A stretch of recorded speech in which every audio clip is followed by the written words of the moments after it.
Hello friends, VS classes में मैं आप लोगों का स्वागत करती हूँ।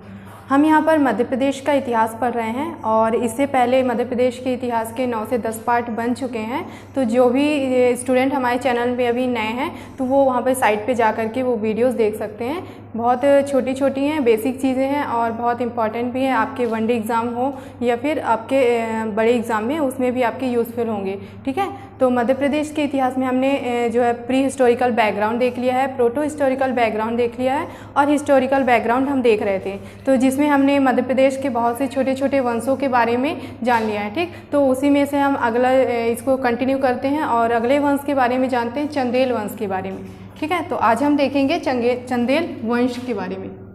दिखाई दे रहा है यहाँ से, चंदेल वंश, इसी को कहते हैं जेजाक भुक्ति के चंदेल, जेजाक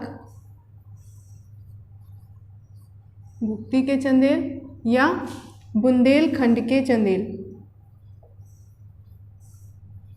बुंदेलखंड के। ठीक, तो ये जो जेजाक भुक्ति है ये बुंदेलखंड का ही प्राचीन नाम है। ठीक है ना। चलिए इसके संस्थापक की बात करते हैं, शुरुआत की बात करते हैं। तो संस्थापक हैं नन्नुक, संस्थापक नन्नुक। ठीक, इन्होंने क्या की, चंदेल वंश की नींव रखी। कब? लगभग 831 ईस्वी में, ईस्वी या एडी। यहाँ पर इन्होंने चंदेल वंश की नींव रखी और राजधानी बनाई खजुराहो, राजधानी खजुराहो। कहाँ? छतरपुर जिला। ठीक है ना। अच्छा, ये बुंदेलखंड वाला जो क्षेत्र है कौन सा कहलाता है? तो अपने मध्य प्रदेश का अगर मैप देखेंगे आप तो जो ईस्ट वाला पार्ट है, ये टीकमगढ़, छतरपुर, सागर दमोह वाला जो क्षेत्र है ये आपका बुंदेलखंड क्षेत्र कहलाता है। ठीक है ना। तो ये छतरपुर जिले में आता है खजुराहो और ये खजुराहो क्या थी? चंदेल वंश की राजधानी थी। ठीक है, नन्नुक के बारे में जान लीजिए, इसके बारे में ज़्यादा जानकारी नहीं मिलती है और ये भी माना जाता है कि यह एक स्वतंत्र शासक ना होकर के प्रतिहारों का सामंत था। किसका? ये जो था नन्नुक, ये प्रतिहारों का सामंत था, प्रतिहार सामंत। ठीक, क्या होते थे ये? कहाँ पे थे आपके? ये उज्जैन और उत्तर प्रदेश का जो क्षेत्र है कन्नौज, उन दोनों को मिलाकर एक राज्य बनता था। वहाँ पर प्रतिहार शासक जो है शासन कर रहे थे। अच्छा, जो प्राचीन टाइम में जो साम्राज्य थे बहुत ज़्यादा बड़े हुआ करते थे, तो उनको क्या करते थे राजा? छोटे छोटे भागों में डिवाइड कर देते थे और अपने मंत्री या सामंत वहाँ पर नियुक्त कर देते थे। इसी तरह नन्नुक भी क्या कर रहे थे? यहाँ पर चंदेल वंश के शासक थे ही और ये प्रतिहारों के सामंत थे, उनके अंडर में यहाँ पर शासन कर रहे थे। ठीक है ना। चलिए, नन्नुक का जो उत्तराधिकारी होता है वो है हर्ष। शासनकाल की बात करें तो 900 से 925 ईस्वी, लगभग इतने 25 वर्षों का इसका शासनकाल रहा है। ठीक है ना। इसके बारे में भी ज़्यादा जानकारी नहीं मिलती, लेकिन यह जानकारी मिलती है कि यह एक स्वतंत्र शासक था। ठीक है ना। कहाँ से मिलती है? तो खजुराहो का एक लेख है, खजुराहो लेख, वहाँ से जो लेख प्राप्त हुए हैं वहाँ पर हर्ष को परम भट्टारक कहा गया है, परम भट्टारक। इसका मतलब ज्ञान होता है, इसका अर्थ होता है। ठीक है ना। तो परम भट्टारक उपाधि या उसका उपनाम मिलता है कहाँ? खजुराहो लेख से। इससे जानकारी मिलती है कि जो हर्ष था वो चंदेल वंश का स्वतंत्र शासक था। साथ में ही अगर मध्य प्रदेश में दूसरे वंशों की बात करें तो आपको चौहान वंश, चेदी वंश, राष्ट्रकूट वंश, ये वंश भी पैरेलल चल रहे थे। ठीक है ना। चलिए, उसके बाद हर्ष का उत्तराधिकारी होता है यशोवर्मन, यशोवर्मन। शासनकाल, टाइम पीरियड की बात करें तो 925 से 950 ईस्वी तक इसका शासनकाल रहा है। ठीक, यशोवर्मन ने 3 महत्वपूर्ण युद्ध लड़े थे, उनके बारे में जान लीजिए। तो एक था आपका प्रतिहार वंशियों, इनके विरुद्ध युद्ध लड़ा था। दूसरा राष्ट्रकूटों के विरुद्ध इसने युद्ध लड़ा और एक युद्ध महत्वपूर्ण लड़ा था इसने चेदियों के विरुद्ध। ठीक है, चेदियों के विरुद्ध। अब इन तीनों को इसने पराजित भी किया। ठीक है ना। प्रतिहारों को भी इसने पराजित किया, राष्ट्रकूटों को भी पराजित किया, चेदियों को भी पराजित किया। प्रतिहार वंश कहाँ? तो ये गुर्जर प्रतिहार वंश की बात कर रहे हैं। क्षेत्र की बात करें तो अपने मध्य प्रदेश का उज्जैन वाला क्षेत्र, और उत्तर प्रदेश का क्षेत्र लगता है कन्नौज। यहाँ पर गुर्जर प्रतिहार वंशियों का शासन था, ठीक है ना। राष्ट्रकूट कहाँ, तो ये महाराष्ट्र वाले क्षेत्र में पड़ते थे। महाराष्ट्र को भी इसने पराजित किया, किसने, यशोवर्मन ने। साथ में चेदी, ये कौन से कहलाते हैं, तो कलचुरी वंश के चेदी कहलाते हैं। कहाँ, मध्य प्रदेश में जबलपुर या त्रिपुरी क्षेत्र में इनका शासन था उस टाइम पे, ठीक है। तो इन तीनों वंशकों के शासकों को इसने पराजित किया यशोवर्मन ने। इसके साथ इसने खजुराहो में एक प्रसिद्ध मंदिर का निर्माण करवाया। कौन से, विष्णु मंदिर। उस मंदिर का नाम है विष्णु मंदिर का स्थापित करवाया वहाँ पे, और वहाँ पर भगवान वैकुंठ की मूर्ति स्थापित की। भगवान वैकुंठ, ठीक है ना। क्वेश्चन अगर पूछ देता है एग्जाम में कि खजुराहो में जो विष्णु मंदिर है किसने स्थापित किया, तो यशोवर्मन ने। किस वंश में, चंदेल वंश में, ठीक है। कौन से भगवान की मूर्ति है, तो वैकुंठ। तो ये विष्णु के ही दूसरे रूप हैं या उनका दूसरा नाम है, ठीक है, वैकुंठ। और इस वैकुंठ की मूर्ति को इसने क्या किया था, प्रतिहार शासकों से जब युद्ध हुआ था तो उनसे प्राप्त किया था। तो प्रतिहारों से इसने प्राप्त किया था वैकुंठ की मूर्ति, ठीक है, और इसे विष्णु मंदिर में स्थापित करवाया था। इसका स्क्रीनशॉट ले लीजिए। अगला शासक देखते हैं हम, धंगदेव।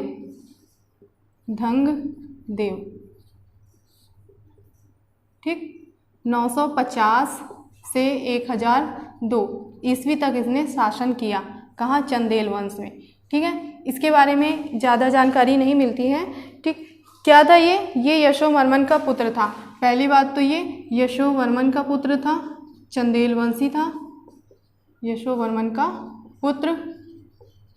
इसने महत्वपूर्ण काम क्या किया था, राजधानी परिवर्तित। पहले राजधानी हमने क्या देखी थी, खजुराहो। चंदेल वंश की जो राजधानी थी खजुराहो, और इसने परिवर्तित करके उसे कालिंजर को बना दिया। तो राजधानी परिवर्तित किया, ठीक है। और नई राजधानी कौन सी हो गई, कालिंजर। कहाँ पे, ये आपका उत्तर प्रदेश का क्षेत्र है, कालिंजर, ठीक। ये उत्तर प्रदेश का क्षेत्र लगता है।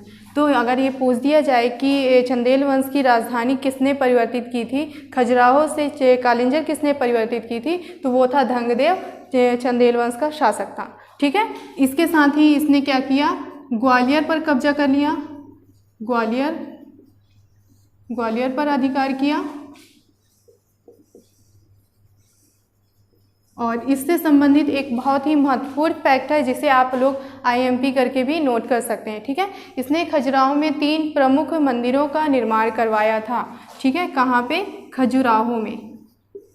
खजुराहो, उन तीनों का नाम क्या है, विश्वनाथ, पार्श्वनाथ और वैद्यनाथ, ठीक है।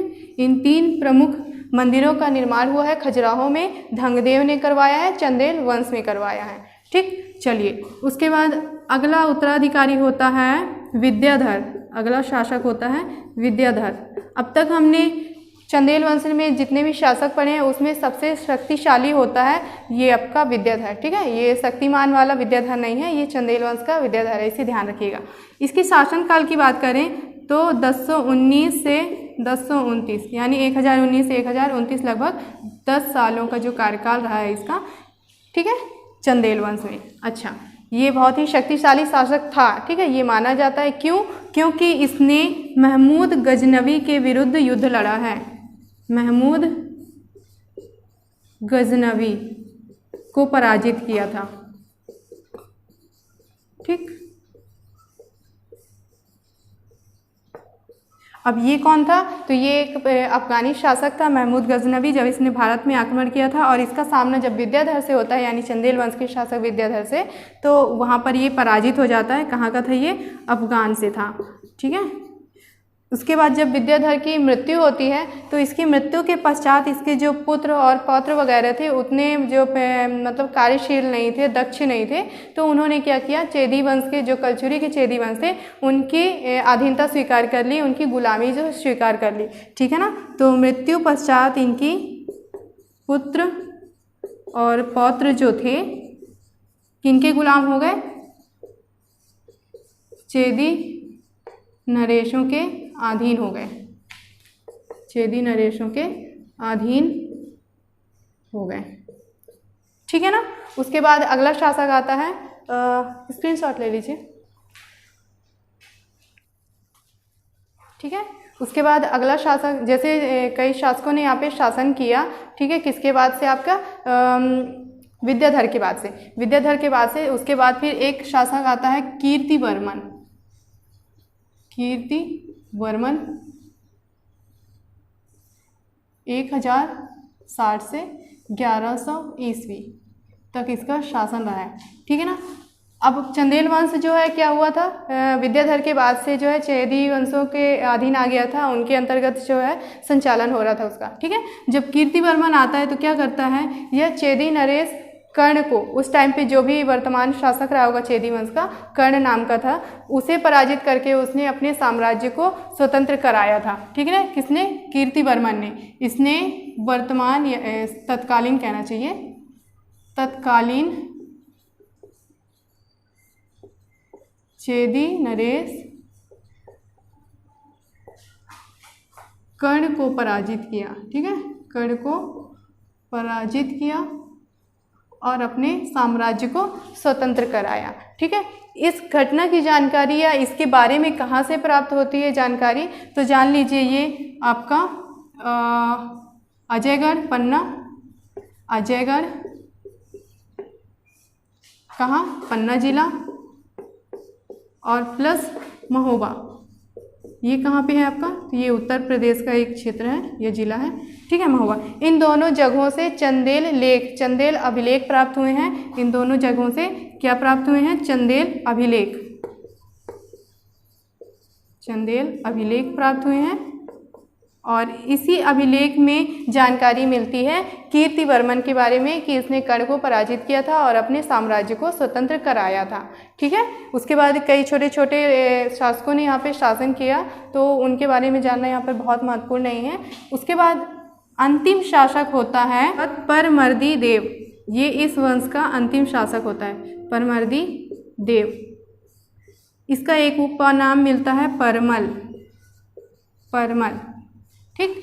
1165 से 1203 ईस्वी तक इसका शासन रहता है। ठीक है ना। क्या होता है? ये चंदेल वंश का अंतिम शासक होता है, अंतिम शासक।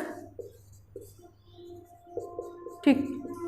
इसके दरबार में दो प्रमुख सेना नायक होते हैं, उनके नाम है आला और उदल। ये दो प्रमुख सेना नायक होते हैं, ये वही आला उदल हैं जिनके बारे में कथाएं आपने सुनी होंगी या फिर पढ़ी होंगी। ठीक है ना। तो दो प्रमुख सेना नायक, आल्हा और उदल, ठीक, ये होते हैं।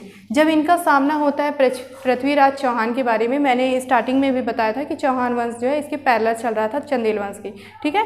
तो जब चौहान वंश के शासक पृथ्वीराज चौहान से इनका सामना होता है तो उसमें क्या होता है, उदल की मृत्यु हो जाती है उस युद्ध में। कब? पृथ्वीराज चौहान से। ये एक घटना होती है आपकी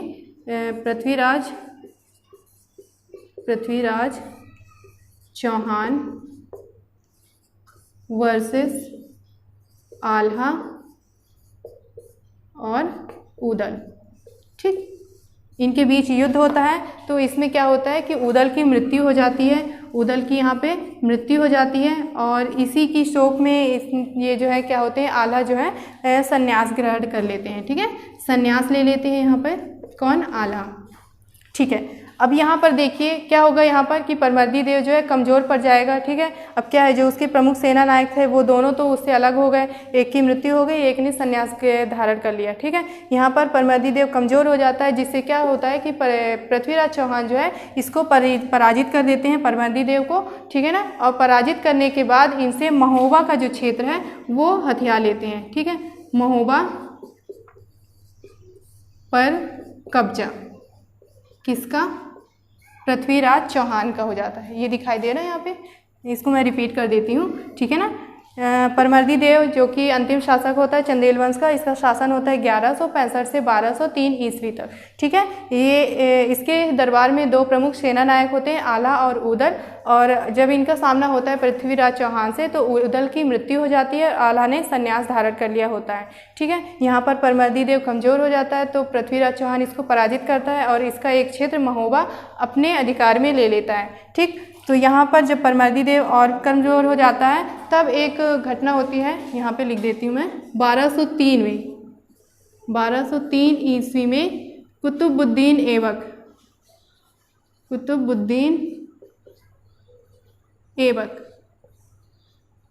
ये कौन है? तो ये है गुलाम वंश का संस्थापक कुतुबुद्दीन ऐबक। ठीक है, दिल्ली सल्तनत जब हम आगे पढ़ेंगे तो उसमें हम इसके बारे में जानेंगे, डिटेल में पढ़ेंगे। कुतुबुद्दीन ऐबक ने इससे क्या किया, परमर्दी देव से या परमल से कालिंजर को छीन लिया, कालिंजर क्षेत्र को छीन लिया।